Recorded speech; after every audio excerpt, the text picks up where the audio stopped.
You've seen it before, though you pretend you haven't.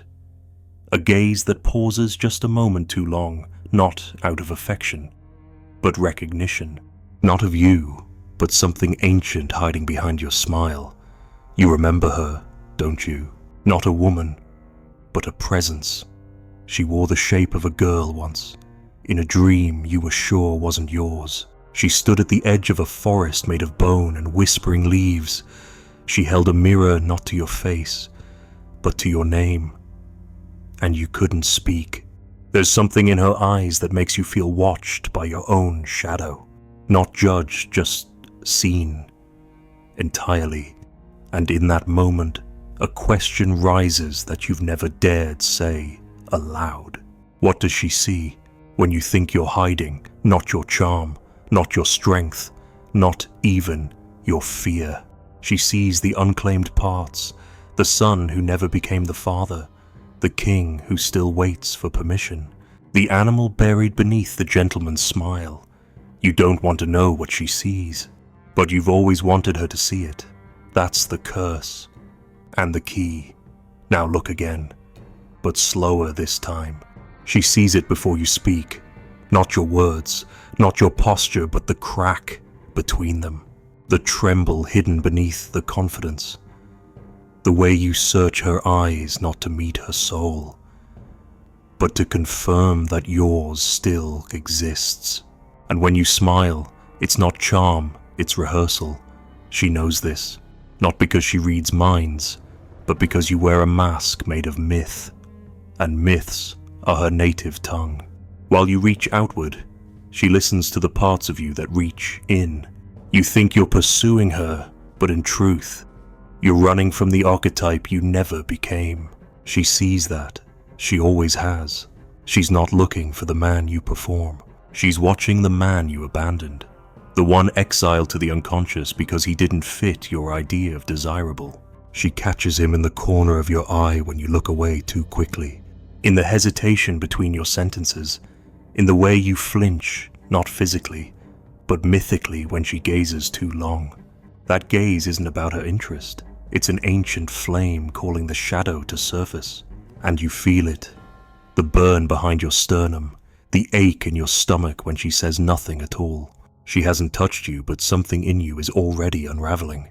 Because you are not one. You are legion. The warrior who never fought. The prince who never left home. The priest who speaks of truth, but lives in denial. All of them live behind your eyes, waiting to be seen.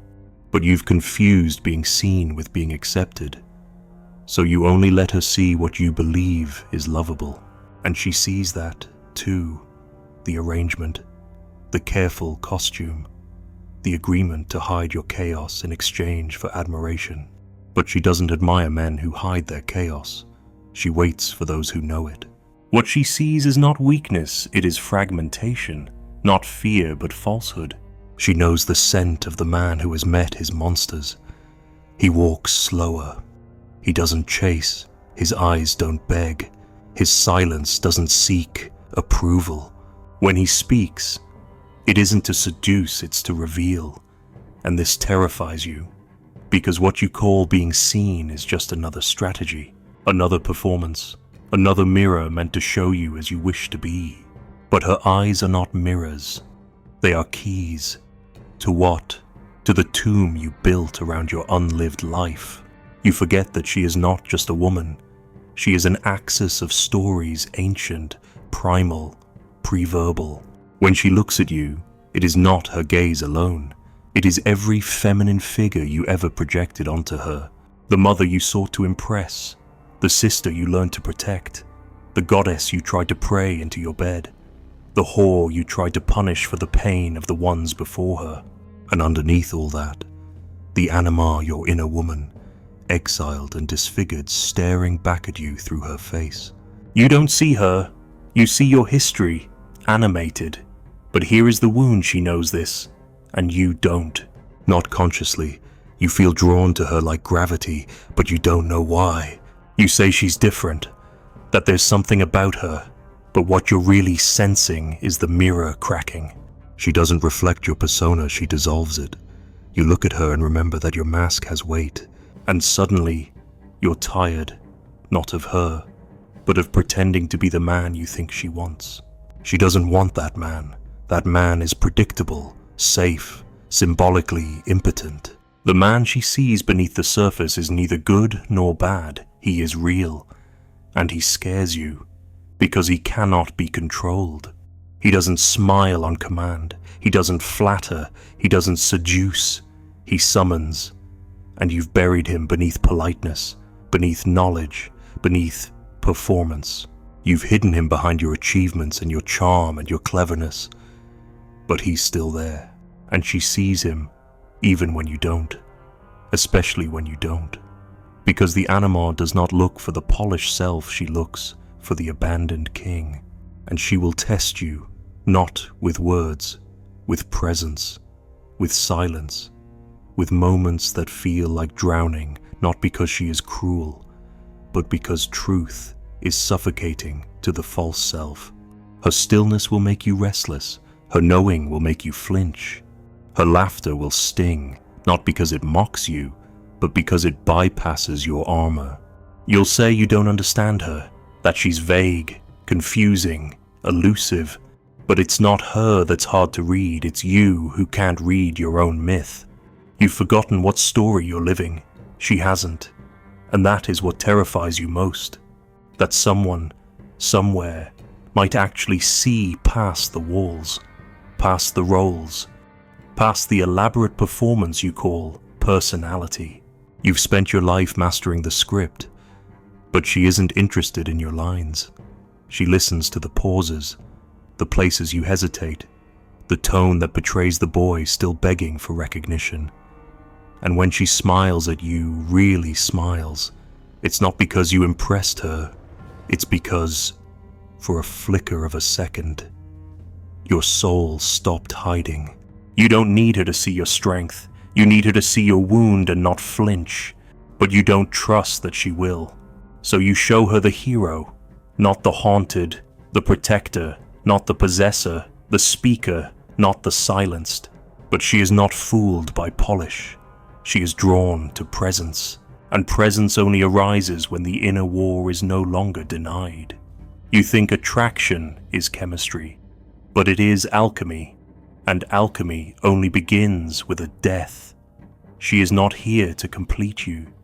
She is here to confront you, to remind you of what you left behind in your rush to be desirable, the forgotten selves, the failed initiations, the dreams you aborted to remain acceptable.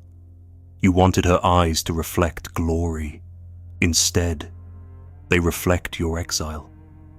That's why you can't look too long, because when she sees you, something ancient in you remembers the moment you turned away from your soul, and it hurts. Not because she wounds you, but because she sees where you are already wounded. And so you turn your gaze elsewhere, towards simpler women, safer reflections. Ones who will admire your myth without questioning its truth. You call this compatibility, but it's really evasion. You seek comfort, not confrontation, echo, not mirror, worship, not recognition. And still, even in the arms of the ones who praise you, her eyes return. In dreams, in memory, in the gaze of a stranger who doesn't look away. And you feel it again, that ancient pull towards something unspeakable. Because you know, you've always known, you were never chasing her. You were fleeing the moment you'd finally be seen. Not for what you show, but for what you are. And now the mask is heavy, and her eyes are waiting, not to judge, not to love, but to witness. The one behind the mask. The one you were before you became what you thought women wanted, only to be real. And now, you must choose. Will you keep performing the man she cannot feel, or will you dare meet the one you've never fully faced? Not in her arms, not in her smile, but in the mirror behind her eyes where the myth ends and the man begins. She does not see you as a man, not yet. She sees a tension, a rupture, the unfinished line between what you were and what you refuse to become. You think she's attracted to your strength, your confidence, your intelligence. But beneath her smile is not validation, it is evaluation. The woman is not merely a companion in this myth you inhabit. She is the threshold, the guard at the gate. She holds no sword, but she knows what you lack. And it is not charm, not presence, it is death. The kind that clears the boy away and makes room for something older to stand in his place. You feel this when you speak to her and forget your lines. When her silence unravels your practiced persona. You think she plays games, but she's simply listening, not to your words, but to your weight. The weight of a man who has stood in the fire and returned with ashes in his hands. The womb is not soft, it is the primal furnace. And she, by her very nature, knows who has burned and who has fled. Your posture betrays it. Your need to be liked betrays it. The way you check her reaction mid-sentence betrays it. She registers the gap between the warrior you imagine and the one you have not become. Not intellectually, symbolically, somatically. A knowing that does not speak, only judges. You try to impress her with control. She watches how you respond when you have none. You try to lead. She notices whether your shadow follows behind or drags beneath. You think manhood is volume. She listens for stillness, the kind that settles in men who have swallowed their chaos and walked through it anyway. Not heroes, not gods, just men forged, not imagined. This is what she wants. Not your success, your sovereignty, but not over her, over yourself. You do not approach her alone. You bring an army of ghosts with you, your unspoken fears, your mother's unfinished stories, your father's silence, your childhood's broken rituals, and she feels them, not as details, but as temperature, as shape, as distortion in the space between you. You think the tension is romantic. It's not. It's ancestral. You are not courting her. You are begging the archetype she carries to admit you, and she only will if she senses you've bled, not in flesh, in identity, that you've let something die that deserved to die. Because you know, you've always known, you were never chasing her, you were fleeing the moment you'd finally be seen, not for what you show, but for what you are. And now the mask is heavy, and her eyes are waiting, not to judge, not to love, but to witness, the one behind the mask, the one you were before you became what you thought women wanted, the one who never asked to be perfect, only to be real. And now you must choose. Will you keep performing the man she cannot feel, or will you dare meet the one you've never fully faced? Not in her arms, not in her smile, but in the mirror behind her eyes where the myth ends and the man begins. She does not see you as a man, not yet. She sees a tension, a rupture, the unfinished line between what you were and what you refuse to become. You think she's attracted to your strength, your confidence, your intelligence. But beneath her smile is not validation, it is evaluation. The woman is not merely a companion in this myth you inhabit. She is the threshold, the guard at the gate. She holds no sword, but she knows what you lack.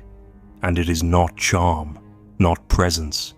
It is death, the kind that clears the boy away and makes room for something older to stand in his place. You feel this when you speak to her and forget your lines, when her silence unravels your practiced persona.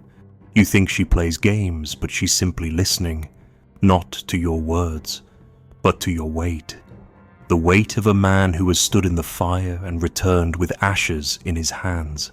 The womb is not soft, it is the primal furnace, and she, by her very nature, knows who has burned and who has fled.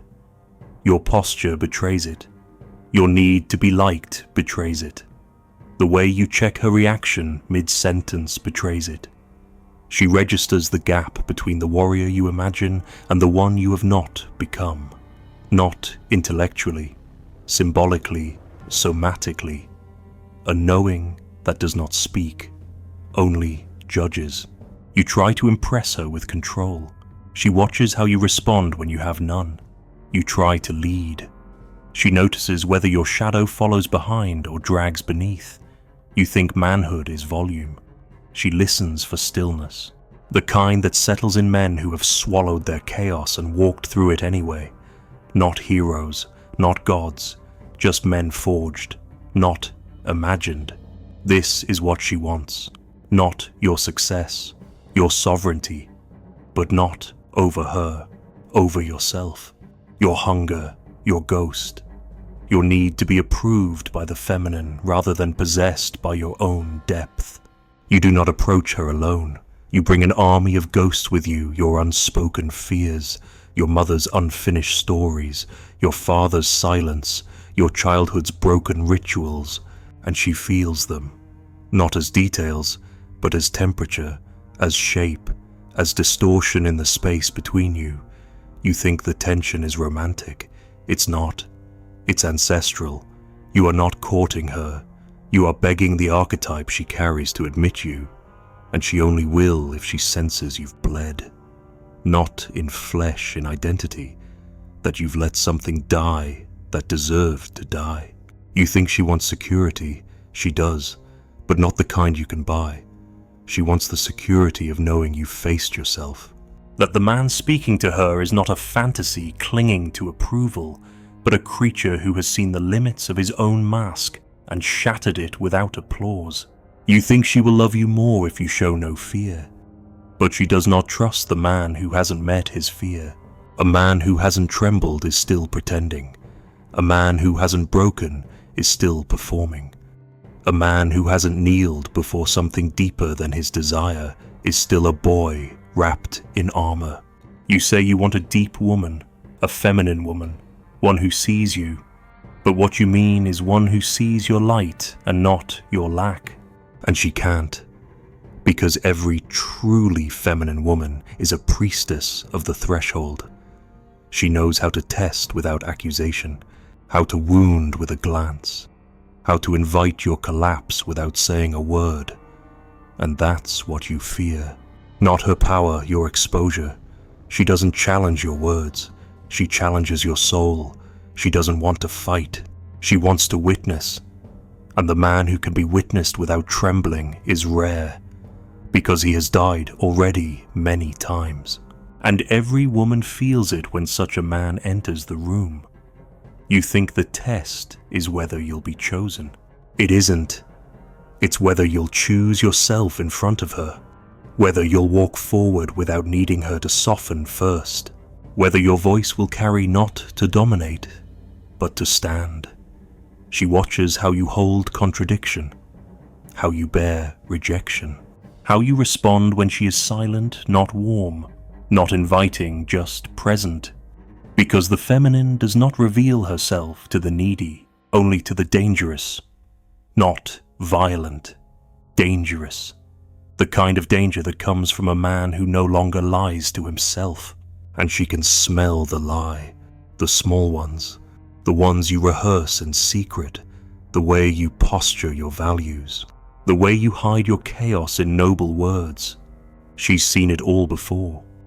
You are not the first to stand in front of her with a chest full of symbols and a heart full of avoidance. She knows your lines before you speak them, but she waits. Not because she believes you, because she wonders how long it will take before you break them yourself. That's when she leans in, not when you're confident. When you're cracked open, you don't have to be perfect, but you must be integrated. She wants your rage owned, your lust directed, your grief honored, not spilled, not explained, not dramatized, simply known. You've mistaken sensitivity for weakness, and in doing so, you've mistaken repression for masculinity. But the man she wants is not hard, he is whole. The boy who is afraid of his hunger hides it in virtue. The man who has faced it burns with a stillness that unsettles the world. That is who she waits for. That is who she knows. Because the womb remembers, it does not forget. Every feminine presence holds the memory of the masculine before it fractured, before he became strategy, before he asked women to name him. She knows what you are and what you are not by how you hold space with her, not how you touch her, not how you speak to her, but how you remain when the ritual begins. And the ritual always begins the same way when she stops admiring you and starts feeling you. That's when the masks fall and the war begins, not between you and her, between you and yourself. You think she is resisting, but she is reflecting. You think she is playing hard to get, but she is asking.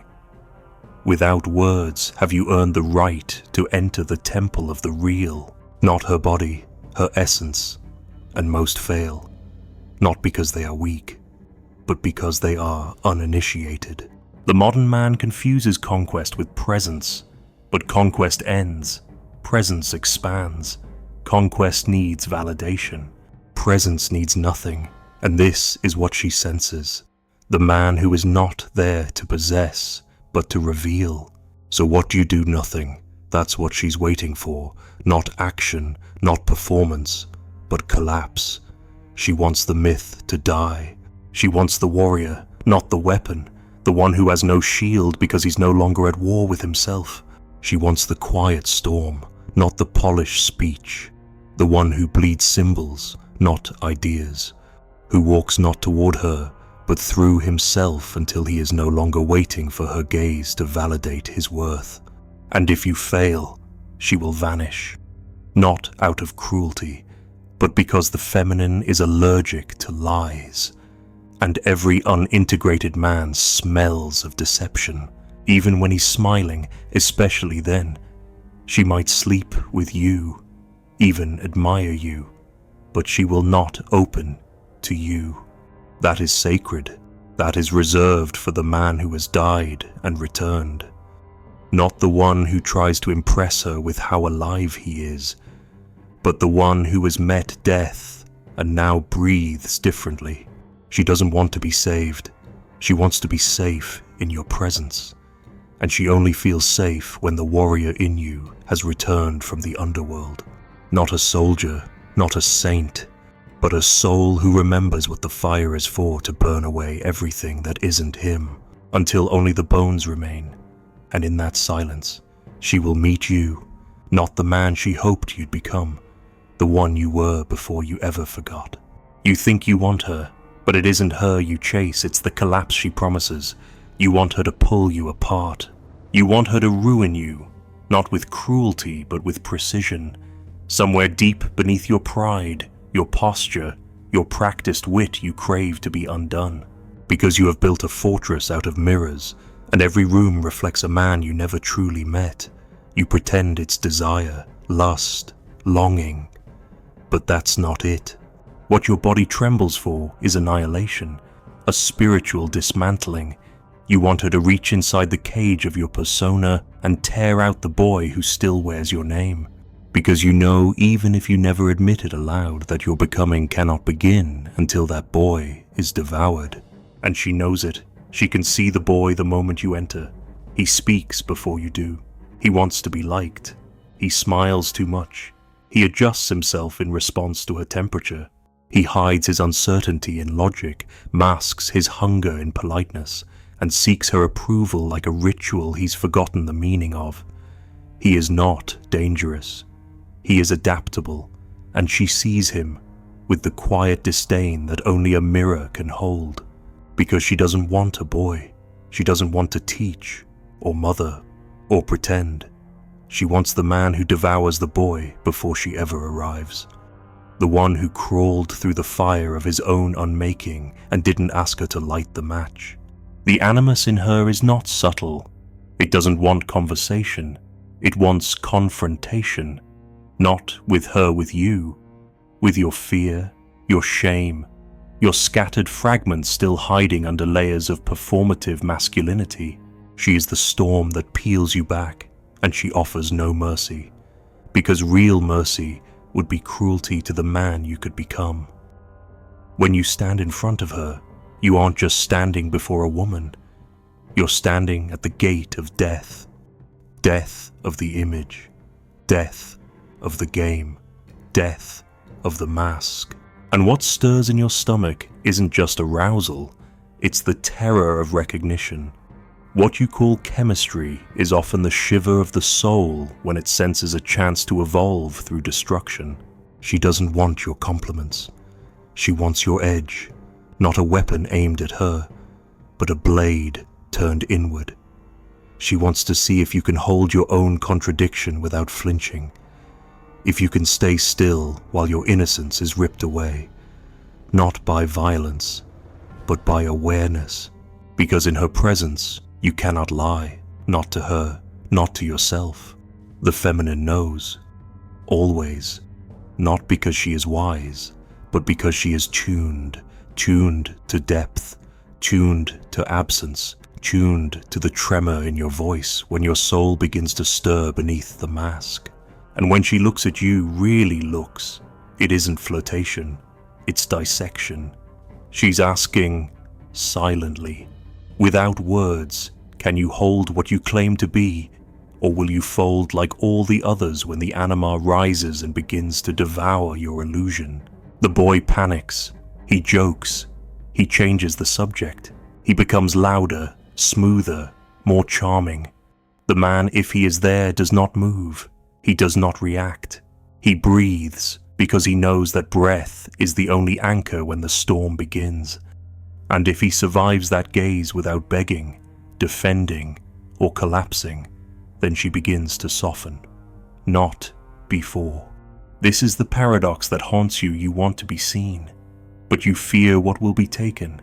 Because every act of being truly seen is also an act of being stripped. She does not want your light. She wants your totality, your decay, your confusion, your hunger that you've tried to bury beneath control. You thought she wanted the clean version, the articulate one.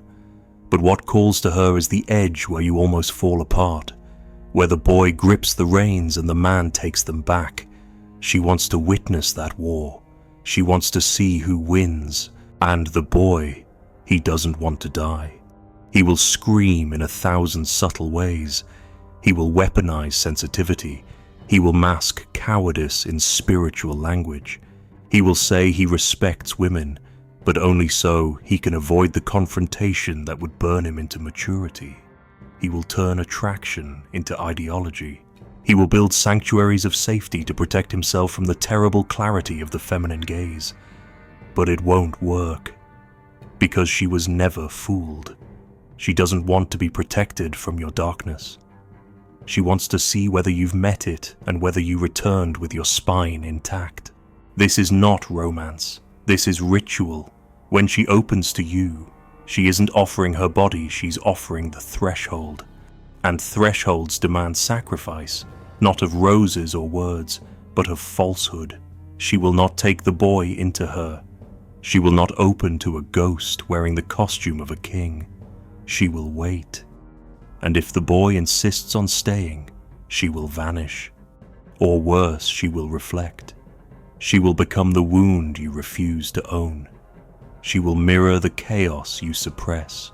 She will haunt your dreams until you finally stand up and become the man she once imagined, not for her, but for the soul still buried inside your performance. You will think she changed. She didn't. You did. You crumbled beneath the weight of her silence. You sought affirmation. You wanted a mother in a lover's form. But she didn't come to cradle you. She came to crown you, and you weren't ready. Not because you lacked something, but because you refused to let it burn. The boy believes love is found. The man knows love is forged. Through fire, through loss. Through the long, slow exorcism of his own illusions. And until you pass through that, you will only find reflections, echoes, shadows pretending to be women, because they match the man pretending to be whole. But here is the unspeakable truth: you needed her. You needed the storm. You needed to be cracked open by a gaze that didn't yield. You needed the humiliation of being known, not to suffer, but to see that you are not your mask, that beneath the charm and polish is something raw, something with claws and blood and memory, something that doesn't need her, but honors her, not from lack, but from fullness, from recognition, from reverence that does not beg, does not manipulate, does not perform. And if you meet her again, truly meet her, you will not speak first. You will not impress. You will not ask what she needs. You will stand as you are, with nothing left to prove. Because the man she opens to is not the one who earns her. It is the one who already holds himself, who has buried the boy, not with shame, but with ceremony, who carries that grave inside him like a crown, quiet, heavy, sacred. So let her devour you, let her kill the image, let her burn the mask. Not because she is cruel, but because she is the last test, the final mirror, the temple that only opens when the boy is gone. And the man, the true man, emerges not to conquer her, but to kneel before her mystery without needing to understand it, without needing to be chosen, only to witness her as she has witnessed you. And in that silence, the world begins again, somewhere in a place no map remembers. The boy still lingers barefoot, wide-eyed, clutching a mask too large for his face. The path behind him is ash, the path ahead, silent. No signposts, no light, only the echo of a breath not his own. She is not there, she never was. Only her scent remains, woven into the soil like memory. You kneel, not from fatigue, but because something ancient moves beneath your skin, not pain, not fear, but recognition. The man is not found. He is forged, in the absence, in the waiting, in the refusal to be rescued. And just before the sun rises, there is a moment, not loud, not bright, a pulse, a presence, a gaze, unseen, that no longer devours, only witnesses, and you finally understand she was never asking, "Will you love me?" She was asking, "Will you die for the truth of who you are?"